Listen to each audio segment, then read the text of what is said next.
Bonjour et bienvenue sur Sidex. Aujourd'hui, la réparation des cardans. Alors pour réparer vos cardans, déjà ça dépend lesquels vous avez. Si vous avez comme moi des cardans en acier qui ressemblent à celui-ci, vous pourrez suivre ce tutoriel. Sinon, ça sera difficile. Aujourd'hui on va avoir deux problèmes. Le problème de cette bague qui se retire de cet axe qui fait que cette petite pièce peut s'enlever. Deuxième problème, quand il se démonte complètement. Deuxième problème, c'est quand l'axe qui se trouve ici, qui permet la translation, s'en va du coup, et que la roue ne fonctionne plus. Comme vous voyez, il est complètement déchiré et il s'est barré. Donc aujourd'hui, on va apprendre à réparer tout ça, sans dépenser le moindre euro. Donc tout d'abord, on va apprendre à réparer le problème de cette petite bague. Alors là, c'est très simple. Vous allez devoir mettre un côté dessus, et à l'aide d'un tournevis, pousser pour la remettre dessus. C'est difficile de vous le montrer, mais je vais essayer de vous le faire. Vous voyez? Et voilà. La bague est de nouveau dessus. Et maintenant, essayez de bien le positionner. Et voilà. Et l'axe ne bouge plus. Vous voyez qu'ici, il y a encore ce petit problème. Vous pouvez mettre une petite bande de scotch au cas où, mais ça ne servira pas à grand chose. Mais sinon, l'axe est complètement réparé. Savoir que ceci est une membrane que j'ai fabriquée qui évite à l'axe de s'en retirer. Problème sur la sienne, elle s'est complètement retirée. Alors pour celle-ci, pendant que je la nettoie, je vais vous expliquer. On va utiliser en réalité un vieux clou.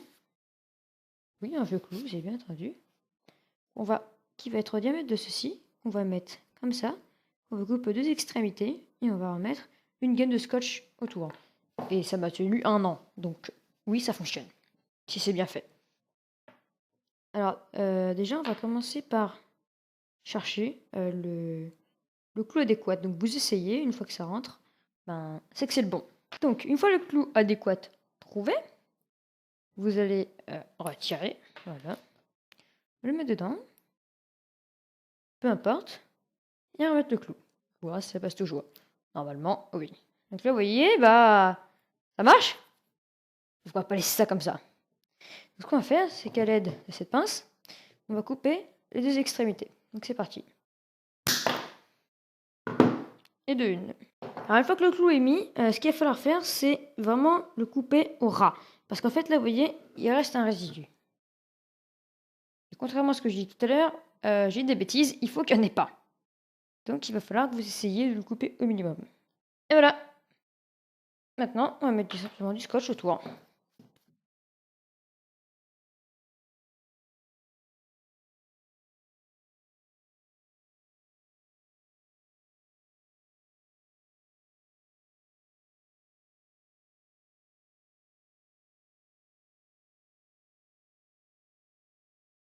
Là, vous voyez que ça tient nickel.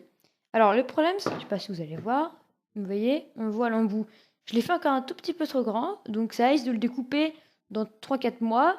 Dans ces cas-là, il va falloir essayer. Mais vous avez économisé un petit morceau de métal de merde qui peut coûter cher, voire qui est même introuvable. Maintenant, on va simplement remonter l'embout qui est ici, qui s'est démonté, puisque comme la bague n'était plus dessus, cette pièce est partie. Coup de chance, je l'ai vue avant qu'elle ne tombe. On le remet dessus. On remet l'axe. Normalement, on devrait le voir des deux côtés.